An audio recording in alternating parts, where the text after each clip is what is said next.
3 2 1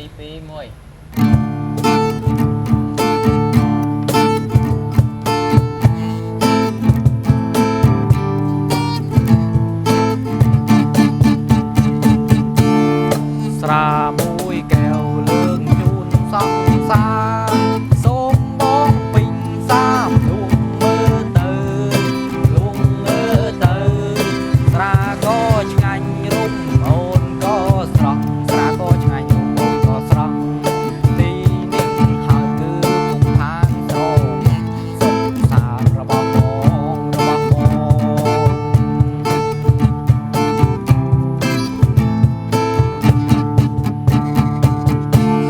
អ្នកហឹងមិនស្របងនឹងស្រាទេស្រាឆ្ងាញ់មិនឆ្ងាញ់ដូចអូនដែរដូចអូនដែរ3កែវចូលពួងដំណើរទូល3កែវចូលពួងដំណើរទូលទីនេះហើយគឺគុំឋានស្រណុកសុខសាន្តរបស់បងចិត្តចោលណាចាំហើយមកលេចอะไรទៅចាំ